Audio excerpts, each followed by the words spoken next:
Bismillahirrahmanirrahim. Assalamu alaikum dear students. My name is Aisha Salim. I hope you all are fine and doing well. Today we are going to discuss cellular respiration. In today's SLO, we'll complete this SLO by covering by learning about the process of respiration. हम अपने previous lecture के अंदर breathing के concept को discuss किया था और इंशाल्लाह आज के lecture में हम अपने respiration के concept को discuss करेंगे and then इस process को discuss करने के बाद हम इस SLO को complete कर लेंगे. तो dear students, हम अपने lecture का आगाज़ करते हैं. As you know that we have studied the process of respiration in our chapter number 1 that is about plants और इस picture को आपको देखकर थोड़ा बहुत cellular respiration के process के बारे में कुछ ना कुछ याद आया होगा. तो quickly tell me that what do you know about the term of cellular respiration and how this process is differ in both plants and animals? Very good.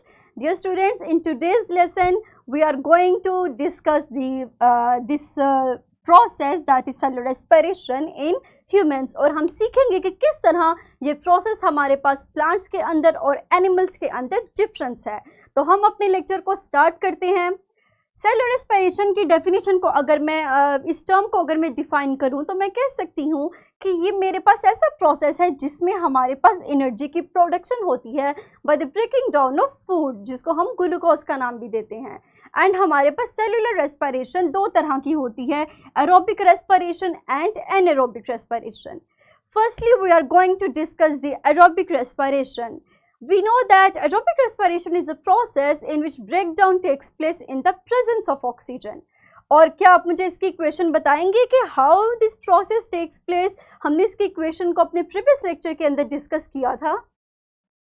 Very good. Dear students, हमारे पास जो food की breakdown है वो oxygen की मौजूदगी में होगी और ब्रेकडाउन होने के बाद जो प्रोडक्ट्स हमारे पास आएंगे that are carbon dioxide, water and ATP.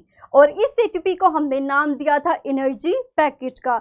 यहीं से हमारे पास हमारी बॉडी में जो भी रिक्वायर्ड एनर्जी है वो इस्तेमाल होती है. इसी तरह अगर हम इसके प्रोसेस को देखें तो keep in mind that the aerobic respiration takes place in cytoplasm as well as in mitochondria, the organelle that is also known as the power house of cell.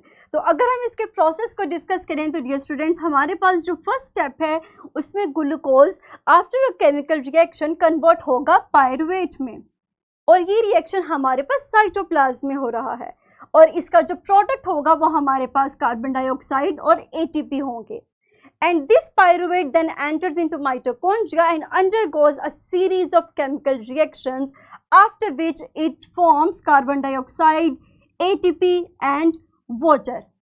और ये हमारे पास बेसिक अगर आप प्रोडक्ट देखें तो हमारे पास बल्क क्वांटिटी में ATP produce हो रही हैं that are about 36 ATPs.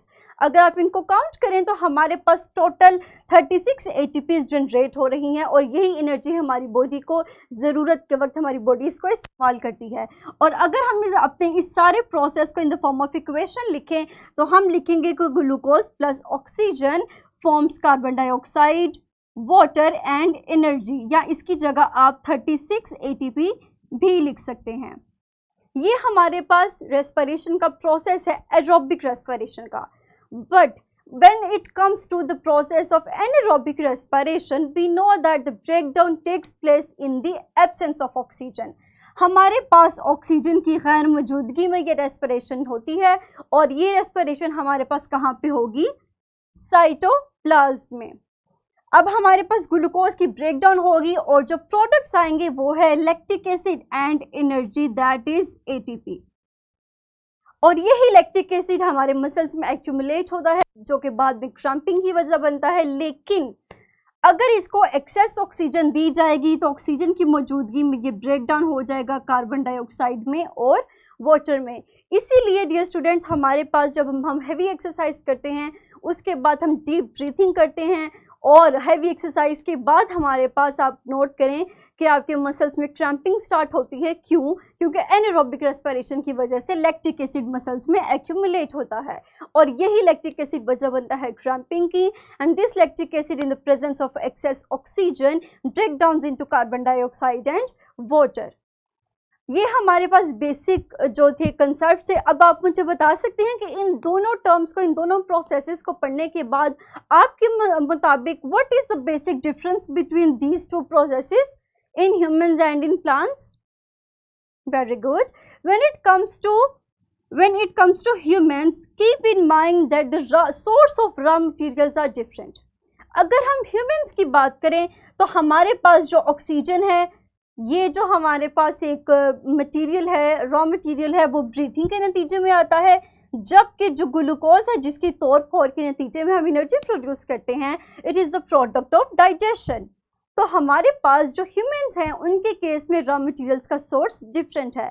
Whereas in case of plants, in case of plant, glucose and oxygen is provided by the process of photosynthesis. तो ये सोर्स हमारे पास बेसिकली ह्यूमंस के केस में और प्लांट्स के केस में डिफर करता है, और यही इन दोनों के दरमियान का बेसिक डिफरेंस है। Now we can achieve our skill that is 2.2b by applying this knowledge। आप अपने प्रीवियस लेक्चर के अंदर जिस तरह स्किल 2.2a को फ्लो शीट बनाई थी, बिल्कुल उसी तरह आप अपनी उसी फ्लो शीट को कंटिन्यू करेंगे और अपनी रेस्पिरेशन के प्रोसेस का भी एक फ्लो चार्ट तैयार करेंगे। तो pause your video for few seconds and create a flow chart. Very good. Do share your flow chart with your class fellows and your teacher. Dear students, our next skill is about the difference of breathing and respiration। आप दोनों processes के बारे में पढ़ चुके हैं।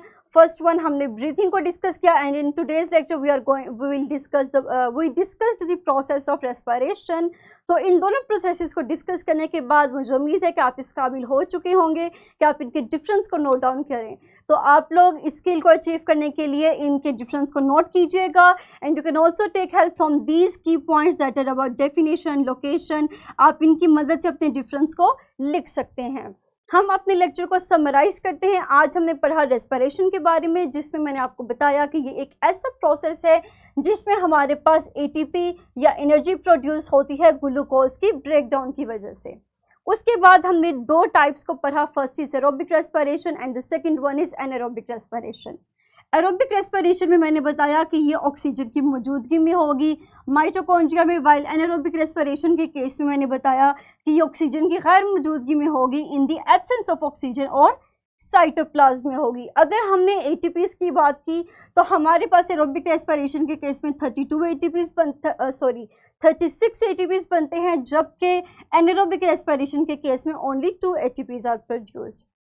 उसके बाद हमने बात की लैक्टिक एसिड की। मैंने आपको बताया कि एनारोबिक रेस्पिरेशन के केस में हमारे पास जब ऑक्सीजन की गैर मौजूदगी होती है तो लैक्टिक एसिड एक ऐसा प्रोडक्ट है जो प्रोड्यूस होगा, जो हमारे मसल्स में स्टोर होगा और इन रिजल्ट क्रैम्पिंग कॉज करेगा। और इसी लैक्टिक एसिड को जब एक्सेस ऑक्सीजन मिलेगी तो ये ब्रेक डाउन होकर हमें कार्बन डाइऑक्साइड और वाटर देता है एक्सेस ऑक्सीजन की मौजूदगी में। और हमने बाद में बेसिक डिफरेंस के बारे में पढ़ा, जिसमें मैंने बताया कि ह्यूमन के केस में हमारे पास अगर हम बात करें रॉ मटेरियल्स की तो फर्स्ट रॉ मटेरियल ब्रीथिंग से आएगा, जबकि ग्लूकोज का जो रॉ मटेरियल है वो डाइजेशन से आएगा। लेकिन जब हमने प्लांट्स की बात की तो मैंने आपको बताया कि दोनों रॉ मटेरियल्स हमें एक प्रोसेस के जरिए हासिल होते हैं, that is known as photosynthesis। So that's all about today's lecture।